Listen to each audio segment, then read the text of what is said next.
Contract marriage ഭാഗം 88. ഒന്ന് കണ്ണടച്ച് തുറന്ന നേരം കൊണ്ട് അവർ കൊടൈക്കനാൽ എത്തിയിരുന്നു. അവിടേക്ക് അടുക്കും തോറും നല്ല തണുപ്പ് അനുഭവപ്പെട്ടതും ഭദ്ര ഒന്നുകൂടി അവൻ്റെ ദേഹത്തേക്ക് പറ്റിച്ചേർന്നിരുന്നു. ഇടയ്ക്ക് അവളെ നോക്കിക്കൊണ്ടാണ് അവൻ ഡ്രൈവ് ചെയ്യുന്നത്. മുന്നിലേക്ക് ശ്രദ്ധ പതിപ്പിക്കുമ്പോഴും അവളെ ഇടയ്ക്കിടയ്ക്ക് നോക്കും. ഇങ്ങനെ അടുത്തിരിക്കുന്നത് കാണുമ്പോൾ തന്നെ ഒരു മനസ്സമാധാനമാണ്. എന്തൊക്കെ പ്രശ്നങ്ങൾ തരണം ചെയ്തിട്ടാണ് ഈ ഒരു യാത്രയ്ക്ക് വഴിയൊരുങ്ങിയത്. ആലോചിക്കുമ്പോൾ ഒന്നും മറക്കാനോ ആ ഞെട്ടിൽ നിന്ന് ഇപ്പോഴും പൂർണ്ണമായും പുറത്തു കടക്കാനോ കഴിഞ്ഞിട്ടില്ല ശിവന്. അവൾക്ക് മുന്നിൽ ധൈര്യം കാണിക്കുമ്പോഴും മനസ്സിലുണ്ട് അവളെ ഇനിയും ആരെങ്കിലും എന്തെങ്കിലും ചെയ്യാൻ വരുമോ എന്നുള്ള പേടിയും ചിന്തയുമൊക്കെ. അവൾക്ക് മുന്നിൽ അതൊന്നും കാണിക്കുന്നില്ലെന്ന് മാത്രം അവളെ കൂടി വിഷമിപ്പിക്കേണ്ടെന്ന് കരുതി കൂടിയാണ് ശിവൻ അതിൽ നിന്നൊക്കെ ഒഴിയുന്നത്. പരസ്പരം അതേപ്പറ്റി പറയുന്നില്ലെങ്കിലും അറിയാം എല്ലാത്തിൽ നിന്നും മനസ്സിനെ ഒന്ന് ഫ്രീ ആകാൻ കൂടി ഈ യാത്ര കൊണ്ട് കഴിയും. കാർ ഒതുക്കി തൻ്റെ നെഞ്ചിലേക്ക് ചാഞ്ഞു കിടക്കുന്നവളെ മെല്ലെ നോക്കിക്കൊണ്ട് അവളുടെ മുഖത്തേക്ക് വീണു കിടക്കുന്ന ചെടിയും മുടിയിഴകൾ മെല്ലെ ഒതുക്കി വെച്ചു. ഉണർത്താൻ തോന്നിയില്ല അവന്. ഗ്ലാസ് താഴ്ത്തി പുറത്തേക്കൊന്ന് നോക്കിയിട്ട് ഗ്ലാസ് കയറ്റിയിട്ടു. നല്ല തണുപ്പുണ്ട്. അവനും കുറച്ചു നേരം അവൾ ഉറങ്ങുന്നവരെ ഉറങ്ങാമെന്ന് കരുതി. ഇത്രയും നേരം യാത്ര ചെയ്യുന്നുവെന്നതിൻ്റെ ക്ഷീണമുണ്ട് അവനും. അവളെ ഉണർത്താതെ അവൾ ഉണരും വരെ മയങ്ങിക്കിടക്കാമെന്ന് കരുതി കണ്ണടച്ചതും അവൻ ഉറങ്ങിപ്പോയിരുന്നു. ഉറങ്ങുമ്പോഴും ഒരു കൈകൊണ്ട് അവളെ പൊതിഞ്ഞു പിടിച്ചിരുന്നു. ഇന്നലെ വരെ ഒറ്റയ്ക്കായിരുന്നവൻ്റെ ജീവിതത്തിൽ അവന് കിട്ടിയ നിധി തന്നെയായിരുന്നു ഭദ്ര. അവനെ സ്നേഹിക്കാനും വീണ് കിട്ടിയ ഒരാൾ. അവളെ കരുതലോടെയും സ്നേഹത്തോടെയും കൊണ്ടു നടക്കുമ്പോൾ അവനൊരു സഹോദരൻ്റെയും ഭർത്താവിൻ്റെയും അച്ഛൻ്റെയും ഒക്കെ സ്നേഹം ഒരുപോലെ അനുഭവിക്കുകയായിരുന്നു. ഒറ്റയ്ക്ക് വളർന്ന അവന് കിട്ടിയ ഏറ്റവും വലിയ കൂട്ടും അവൾ തന്നെയായിരുന്നു. ഏറെ നേരം കഴിഞ്ഞതും ശിവനാണ് ആദ്യം കണ്ണു തുറന്നത്. അവൻ കണ്ണു തുറന്ന് ഒന്ന് ഞെരുങ്ങിയതും ഭദ്രയും കണ്ണു തുറന്നു. അയ്യോ, ഞാൻ ഉറങ്ങിപ്പോയി. നമ്മൾ എത്തിയോ ശിവേട്ട? അവൾ ചുറ്റിനും നോക്കിക്കൊണ്ടാണ് ചോദിക്കുന്നത്. എത്തിയിട്ട് കുറച്ചു നേരമായി പെണ്ണേ. നീ ഉറങ്ങിക്കോട്ടെ എന്ന് കരുതിയാണ് ഞാൻ പിന്നെ വിളിക്കാഞ്ഞത്. ഞാനും ആ സമയം കൊണ്ട് ഒന്ന് മയങ്ങിപ്പോയി. ഇത്രയും ദൂരം ഒറ്റയ്ക്ക് ഡ്രൈവ് ചെയ്ത് വന്നതല്ലേ. ശിവേട്ടൻ്റെ മുഖത്ത് നല്ല ക്ഷീണമുണ്ട്. അതൊന്നും സാരമില്ല. റൂമിൽ ചെന്നിട്ട് കുറച്ചു നേരം കിടക്കാം. കുറച്ചു നേരം കിടന്നു കഴിയുമ്പോൾ ഇതൊക്കെ മാറും. പിന്നെ ഉറങ്ങാൻ വേണ്ടിയല്ലല്ലോ വന്നത്, വേറെയും പരിപാടികളില്ലേ. അവൻ പറഞ്ഞതും അവളുടെ മുഖത്തെ ഭാവം പെട്ടെന്ന് മാറി. കണ്ടോ ഞാൻ പറഞ്ഞപ്പോൾ തന്നെ ഇങ്ങനെയാണേ. ഒന്ന് പോ ശിവേട്ട. അവൾ മെല്ലെ അവൻ്റെ നെഞ്ചിലേക്ക് അടിച്ചു. നമുക്ക് റൂം എടുക്കണ്ടേ?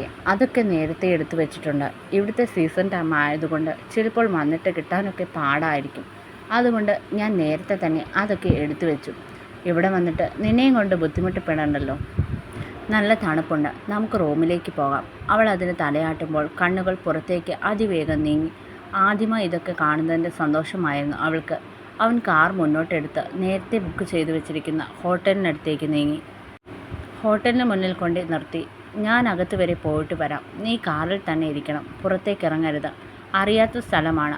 അവൻ പ്രത്യേകം പറഞ്ഞിട്ട് കാറിൽ നിന്നിറങ്ങി ഹോട്ടലിലേക്ക് കയറിപ്പോകുന്നത് അവൾ നോക്കിയിരുന്നു.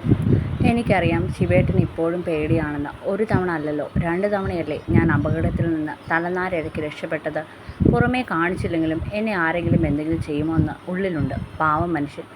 അദ്ദേഹത്തിൻ്റെ സ്നേഹം കാണുമ്പോൾ എന്തോ ഇതിനൊക്കെയുള്ള അർഹത തനിക്കുണ്ടോ എന്ന് തന്നെ സംശയം തോന്നും. ഇറങ്ങി വാ, അകത്തേക്ക് പോകാം. ശിവൻ തിരികെ വരുമ്പോൾ കൂടെ ഒരു പയ്യനുമുണ്ട്. അവനോട് ശിവൻ കാറിലിരിക്കുന്ന ബാഗെല്ലാം എടുക്കാൻ പറഞ്ഞിട്ട് ഭദ്രയ്ക്ക് അടുത്തേക്ക് വന്നു. അവൾ കാറിൽ നിന്നിറങ്ങി അവനൊപ്പം അകത്തേക്ക് കയറുമ്പോൾ പുതച്ചിരുന്ന പുതപ്പെടുത്ത് ഒന്നുകൂടി ചുറ്റിപ്പിടിച്ചു. അവൾക്ക് നന്നായി തണുക്കുന്നുണ്ടായിരുന്നു. കാറിലിരുന്നപ്പോൾ ഇത്രയും തണുപ്പ് തോന്നിയിരുന്നില്ല. അവളെ പൊതിഞ്ഞു പിടിച്ച് മുകളിലേക്കുള്ള പടികൾ അവൻ കയറാൻ തുടങ്ങി.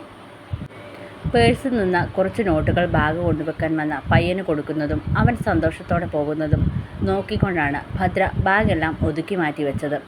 ശിവൻ പണ്ടും ഇങ്ങനെയൊക്കെ ആയിരുന്നോ എന്ന് ചോദിച്ചാൽ അറിയില്ല. പക്ഷേ ഇപ്പോൾ ഇങ്ങനെയൊക്കെയാണ്. മറ്റുള്ളവരെ സഹായിക്കാനും അവരുടെ മനസ്സറിഞ്ഞ് നിൽക്കാനുമൊക്കെ അവനറിയാം. എന്താടി?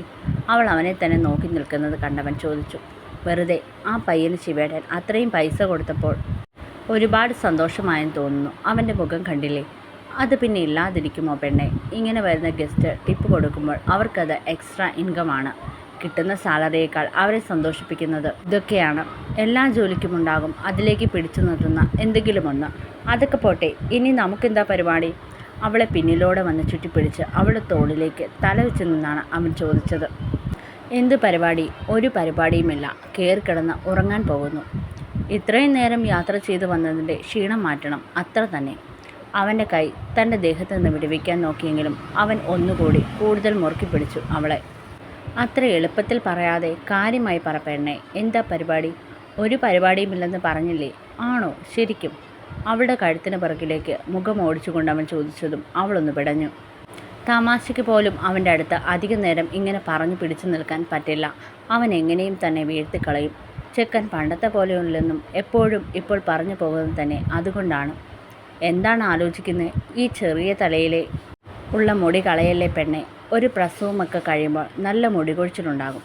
സാരമില്ല, അതൊക്കെ ഞാൻ സെറ്റാക്കി എടുത്തോളാം. അതുവരെയൊക്കെ ആയോ? പിന്നെ ആകാതെ. എനിക്ക് ചെറിയ സംശയമൊക്കെ ഉണ്ടിപ്പോൾ. സംശയമോ? തനിക്ക് നേരെ തിരിച്ചു നിർത്തിയവളുടെ കണ്ണിലേക്കും മുഖത്തും മാറി മാറി നോക്കിക്കൊണ്ട് നിൽക്കുന്നവനെ നോക്കിയവൾ സംശയം നിറഞ്ഞ കണ്ണുകളോട് ചോദിച്ചതും അവൻ ചുണ്ടും പല്ലും കൂട്ടിപ്പിടിച്ച് മെല്ലെ ചിരിച്ചു വിട്ടു. ഇത്രയും നേരമായിട്ടും അവൾക്ക് കാര്യം മനസ്സിലായില്ലെന്ന് കണ്ടതും ആ ചിരി പെട്ടെന്ന് ഒതുക്കിയവൻ. എന്താ ശിവേട്ട, പറ. ഒന്നുമില്ല, വരട്ടെ, സമയമാവട്ടെ. സമയമോ? എന്ത് ചോദിച്ചാലും ഇങ്ങനെ അർത്ഥം വെച്ച് എന്നേലും പറയും, വേറെ ഒന്നും മിണ്ടില്ല. എന്നെ ഇട്ട് വട്ട് കളിപ്പിക്കാൻ നല്ല മിടുക്കാണ്. നോക്കിക്കോ, എന്നെങ്കിലും ഞാൻ ഒരു പണി തരും. ചിലപ്പോൾ നാട് വിട്ടായിരിക്കും പോകുന്നത്, പറയാതെ. എങ്കിലും കൊല്ലും നിന്നെ ഞാൻ. അവളെ തനിക്ക് നേരെ തിരിച്ചു നിർത്തിക്കൊണ്ട് ദേഷ്യത്തിൽ ചുമന്ന മുഖവുമായി നിൽക്കുന്നവനെ കണ്ട് അവൾക്ക് ചിരി പൊട്ടി. അതെ, ഇടയ്ക്കിടെ ഒരു കാര്യം മറന്നു പോകുന്നുണ്ട്. എന്നെ ഒരു വർഷത്തേക്കെന്നും പറഞ്ഞാണ് ഇങ്ങ് കൊണ്ടുവന്നതെന്ന്. ഓഹോ, അതൊക്കെ ഇപ്പോഴും ഓർത്തു വെച്ചേക്കുവാണോ? അങ്ങനെ കൊണ്ടുവിടാനല്ല കൂടെ ഇപ്പോൾ കൂട്ടിയേക്കുന്നത്. അങ്ങനെ പോകാൻ എന്നേലും ഉദ്ദേശമുണ്ടെങ്കിൽ പിന്നാലെ ഞാൻ വരുമെന്ന് കൂടി ഓർത്തോണം നീ. കിട്ടും നിനക്ക് നല്ലത്. അവൻ ഗൗരവത്തിൽ പറയുമ്പോഴും അവൻ്റെ കണ്ണിൽ ചെറിയൊരു പേടിയുണ്ട്. അവൾ തന്നെ വിട്ടുപോകുമെന്ന് വെറുതെ പറയുന്നത് പോലും അവന് സഹിക്കാൻ പറ്റുന്നില്ലായിരുന്നു. അതൊക്കെ പോയി കഴിഞ്ഞില്ലേ? അവൻ്റെ കണ്ണിലെ പേടി കണ്ട് തന്നെ അവൾ അവനെ ഇളക്കാൻ പറഞ്ഞതും അവൻ്റെ മുഖം ഒന്നുകൂടി കുത്തി വേർത്തു നിന്നു. പെട്ടെന്ന് അവളുടെ കയ്യിൽ നിന്ന് പിടിവിട്ട് കുറച്ച് മാറി നിന്നവൻ. ചെറിയ ടെൻഷൻ പോലെ പുറമേ കാണുന്നുണ്ടെങ്കിലും ഉള്ളിൽ ആകെ ഒരു പുകച്ചിൽ പോലെ. അവൾ ആദ്യമായാണ് ഇങ്ങനെ പറയുന്നത്. ഇതുവരെ ഇതിനു മുമ്പോ ഒന്നും അവൾ ഇങ്ങനെ സംസാരിച്ചിട്ടില്ല. തമാശയ്ക്ക് പോലും ഇതിനു മുന്നേ ഇങ്ങനെ പറഞ്ഞിട്ടില്ല. പിന്നിലൂടെ ഒരു കൈവന്ന് ചുറ്റിയതും അവൻ്റെ മനസ്സിലൊരു മഞ്ഞു വീണ സുഖം തോന്നി. ഒരു നിമിഷം കണ്ണുകൾ അടച്ചവൻ അങ്ങനെ തന്നെ നിന്നു. റൂമിലെ ഗ്ലാസ് വിൻഡോയിൽ അവൻ്റെ കൈകൾ പതിഞ്ഞു. അവൾ ഒരിക്കലും തന്നെ വിട്ടു പോകില്ലെന്ന് അറിയാമെങ്കിലും അവൾ അങ്ങനെ പെട്ടെന്ന് പറഞ്ഞപ്പോൾ ഒരു വേള മനസ്സിലൊരു പിടച്ചിൽ പോലെ. എന്തിനെന്നറിയാതെ ഒരു നോവ്. മരണത്തിൽ പോലും അവളെ വേർപിരിഞ്ഞു പോകാൻ കഴിയുമെന്ന് തോന്നുന്നില്ല. ഒരു പക്ഷേ മരിച്ചാൽ പോലും അവളുടെ പിന്നാലെ താൻ ഉണ്ടാവും. തൻ്റെ ആവശ്യത്തിന് വേണ്ടി മാത്രം കൂടെ കൂട്ടിയവൾ നാളെ ഒരു ബാധ്യതയാകാതിരിക്കാൻ അവളുടെ ആവശ്യം കണ്ടറിഞ്ഞ് തന്നെ തിരികെ അവൾക്കുള്ളത് ചെയ്തു കൊടുത്തു. പക്ഷേ അതൊന്നും ആയിരുന്നില്ല ദൈവം തീരുമാനിച്ചു വെച്ചത്. അതുകൊണ്ടല്ലേ ഇപ്പോൾ അവളെ ഒന്നിൻ്റെ പേരിലും വേർപിരിയാൻ കഴിയാതെ വന്നത്. അവളെ ഒരു നിമിഷം പോലും പിരിഞ്ഞിരിക്കാൻ തനിക്ക് പറ്റാതെ വന്നത്. ഞാൻ അങ്ങനെ പറഞ്ഞത് വിഷമമായോ? എനിക്ക് പറ്റുമോ ഇനി ഈ ആളില്ലാതെ? അവളുടെ വാക്കുകൾ കേട്ട് അവൻ മെല്ലെ ചുണ്ടിൽ വിരിഞ്ഞ ചിരിയോടെ കണ്ണുകൾ തുറന്നു. അവളെ തിരിച്ച് ഗ്ലാസ് ഡോറിലേക്ക് ചാരി നിർത്തി. ഗ്ലാസ് ഡോറിലൂടെ മഞ്ഞുതുള്ളികൾ ഊർന്നിറങ്ങുന്നുണ്ട്. അവളെ അതിലേക്ക് ചേർത്ത് നിർത്തി കാണുമ്പോൾ വല്ലാത്തൊരു ഭംഗി അവൾക്ക്. അവൻ്റെ കണ്ണുകൾ അവളുടെ കണ്ണിലേക്ക് തന്നെ ആഴ്ന്നിറങ്ങുവാണ്. അവൾക്കിരുവശവും അവൻ കൈവച്ചു. തന്നിലേക്ക് അടുത്ത് വരുന്ന അവൻ്റെ ശരീരത്തെ വരിഞ്ഞു മുറുക്കി കെട്ടിപ്പിടിക്കാൻ അവളുടെ കൈകൾ മെല്ലെ ഉയർന്നു. അവനെ പുണർന്നതും അവൻ്റെ നെഞ്ചിലേക്ക് അവൾ അമർന്നു. ഗ്ലാസ് ഡോറിലേക്ക് രണ്ടാളുടെയും ശരീരം അമർന്നതും അവൻ്റെ ചുണ്ടുകൾ അവളുടെ കഴുത്തിൽ സ്ഥാനം പിടിച്ചു. അവൾക്ക് എന്തെങ്കിലും പറയാനോ ചെയ്യാനോ കഴിയും മുന്നേ അവിടെ ഒന്നാകെ അവൻ്റെ ചുണ്ടുകൾ പതിഞ്ഞു തുടങ്ങി. ഭദ്രയുടെ കൈകൾ അവനെ ചുറ്റി വരിഞ്ഞിറങ്ങി പുണർന്നു. അവളുടെ ശ്വാസോച്ഛ്വാസങ്ങൾ ആ 4 ചുമരുകൾക്കുള്ളിൽ മുഴങ്ങിക്കേട്ടു. കൊടൈക്കനാലിലെ തണുപ്പിലും അവളെ ചെറുതായി വേർത്തു തുടങ്ങിയിരുന്നു. അതേസമയം ദേഹത്തെ തണുപ്പ് മാറ്റാൻ അവനെ കൂടുതൽ ചേർത്ത് പിടിച്ചവൾ അവളെയും കൊണ്ടവൻ ബെഡിലേക്ക് വീണതും ഭദ്ര ഞൊടിയിടയിൽ അവനെ വരിഞ്ഞു മുറുക്കി. പുതപ്പ് കൊണ്ട് അവനെയും മൂടി അവൾ തന്നെ ഒന്നാകെ ചുറ്റി. തണുപ്പ് സഹിക്കാൻ കഴിയാതെ അവനിലേക്ക് കൂടുതൽ അമർന്നു. പരസ്പരം ചൂട് പകർന്നുകൊണ്ട് ഒരു പുതപ്പിനുള്ളിൽ ഇരുവരും പ്രണയിച്ചു തുടങ്ങിയതും അവൻ പൂർണ്ണമായും അവളുടെ മേലേക്ക് ആധിപത്യം സ്ഥാപിച്ചിരുന്നു. ഏറെ നേരത്തിനൊടുവിൽ അവളുടെ മേലേക്ക് അവൻ തളർന്നു വീഴുമ്പോൾ രണ്ടാളും വിയർത്തു കുളിച്ചിരുന്നു. അവൻ്റെ നെഞ്ചിലേക്ക് തലവെച്ച് കിടന്ന കണ്ണുകൾ അടയ്ക്കുമ്പോൾ രണ്ടാളുടെയും മനസ്സും ശരീരവും ആത്മസംതൃപ്തിയോടെ നിറഞ്ഞിരുന്നു. എന്നും പുതുമയുള്ളതുപോലെ അവളിലേക്ക് ചേർന്നു അവൻ. വെറുതെ തമാശയ്ക്ക് തുടങ്ങി വയ്ക്കുന്ന പല ബന്ധങ്ങളുമായിരിക്കും പിന്നീട് ഒരിക്കലും പിരിയാൻ കഴിയാത്ത വിധം ഒന്നായി മാറുന്നത്. ആദ്യമൊക്കെ അടുത്തു തുടങ്ങാൻ മടിക്കുന്ന മനസ്സുകൾ പതിയെയാണെങ്കിലും അടുത്തടുത്ത് മുറിച്ചു മാറ്റാൻ പറ്റാതെ ആത്മാവിൽ അലിഞ്ഞു ചേർന്ന ബന്ധങ്ങളായി മാറുന്നു. ശിവനെയും ഭദ്രയും പോലെ. ഹായ് കൂട്ടുകാരെ, ഒത്തിരി ദിവസമായി സ്റ്റോറി ഇട്ടിട്ട്.